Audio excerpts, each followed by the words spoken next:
بسم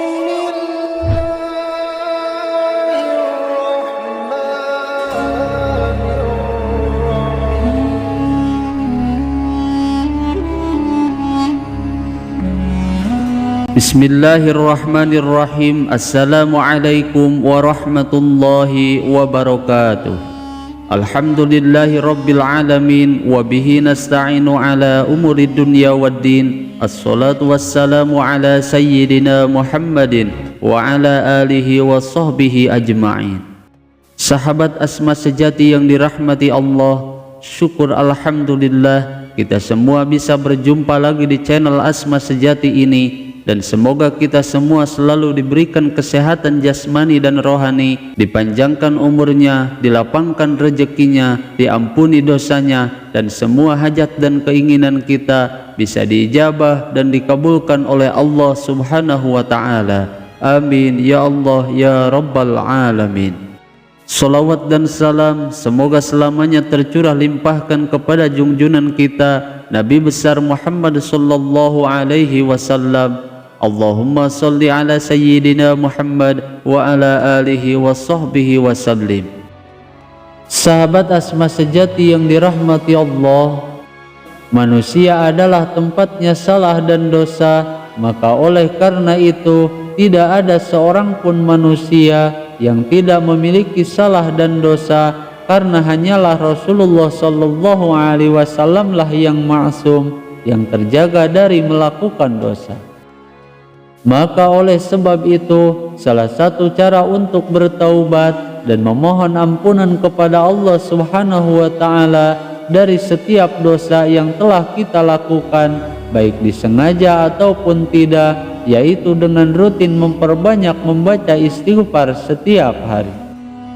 Terlebih sekarang ini merupakan bulan suci Ramadan, bulan yang penuh ampunan, sehingga barang siapa yang meminta ampun di bulan yang mulia ini, maka akan diampuni oleh Allah Subhanahu wa Ta'ala. Meskipun begitu, perlu kalian ketahui bahwa ada beberapa orang yang ditolak istighfarnya meskipun 1000 kali setiap harinya. Lalu siapa saja orang-orang tersebut? Tonton video ini hingga akhir agar kalian tidak salah paham. Sahabat Asma sejati yang dirahmati Allah, salah satu cara agar dosa-dosa kita diampuni oleh Allah Subhanahu wa Ta'ala yaitu dengan cara memperbanyak bertaubat dan membaca istighfar kepada Allah Subhanahu wa Ta'ala setiap hari selama bulan Ramadan. Sebagaimana Rasulullah sallallahu alaihi wasallam telah memberikan cara kepada semua umatnya agar setiap dosa-dosa hambanya bisa diampuni oleh Allah Subhanahu wa Ta'ala. Seperti yang dijelaskan dalam hadisnya, bahwa jika telah menjadi banyak dosa-dosa kalian, maka mintalah ampunan kepada Allah Subhanahu wa Ta'ala dengan cara memperbanyak membaca istighfar. Namun pada kenyataannya, menurut para ulama telah menjelaskan bahwa tidak semua orang yang beristighfar pasti diterima oleh Allah Subhanahu wa Ta'ala, karena ada 3 golongan orang-orang yang ditolak istighfarnya oleh Allah Subhanahu wa Ta'ala. Berikut ini 3 golongan orang yang ditolak istighfarnya oleh Allah Subhanahu wa Ta'ala. Golongan yang pertama yaitu seorang laki-laki ataupun perempuan yang terus-menerus melakukan zina tanpa henti. Adapun yang dimaksud dengan golongan ini yaitu seseorang yang beristighfar dan bertaubat dari zina, namun ia terus-terusan berbuat zina. Kemudian Allah Subhanahu wa Ta'ala akan berfirman kepadanya, "Wahai hambaku, tinggalkanlah perzinahan tersebut dan janganlah engkau mengulanginya kembali, maka semua dosamu akan aku ampuni. Dan jikalau kamu masih melakukan zina tersebut, maka aku tidak akan pernah mengampunimu meskipun engkau terus-terusan bertaubat."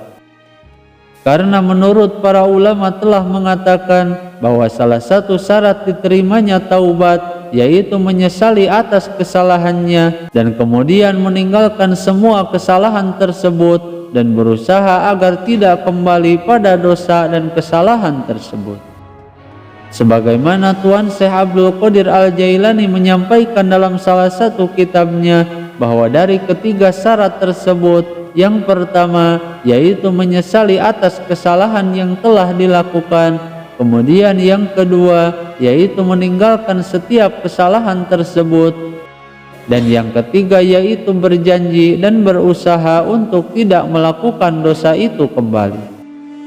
Menurut Tuan Syekh Abdul Qadir Al-Jailani mengatakan bahwa ketiga syarat diterimanya taubat ini mesti ketiganya terpenuhi dalam bertaubat agar taubatnya bisa diterima oleh Allah Subhanahu wa ta'ala. Kemudian golongan yang kedua yaitu orang-orang yang memakan harta haram secara terus-menerus tanpa henti.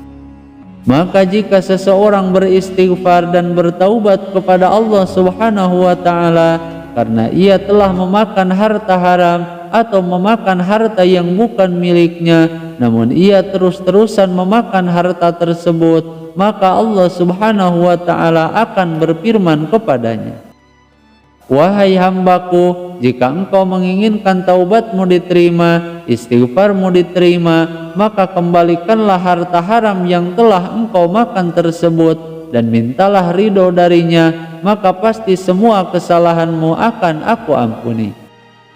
Dan selama engkau tidak mengembalikannya, tidak meminta ridho dari pemiliknya, serta engkau masih terus-terusan memakan harta haram tersebut, maka aku tidak akan pernah mengampuni semua dosa dan kesalahanmu."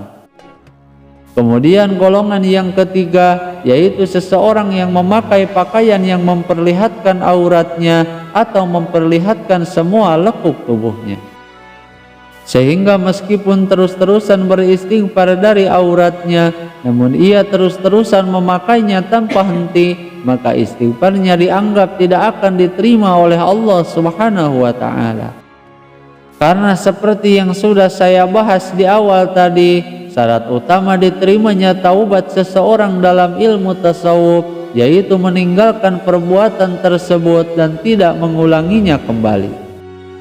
Namun meskipun begitu, jangan pernah putus asa dengan rahmat Allah Subhanahu wa ta'ala.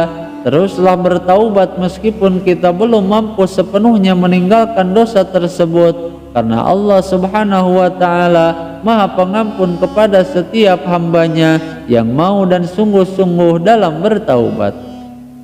Sahabat Asma sejati yang dirahmati Allah, semoga dosa-dosa kita dan semua istighfar kita khususnya di bulan Ramadan ini diampuni dan diterima oleh Allah Subhanahu wa ta'ala. Amin ya Allah ya Rabbal Alamin. Semoga video ini bisa bermanfaat. Mohon maaf apabila ada kesalahan. Wassalamualaikum warahmatullahi wabarakatuh.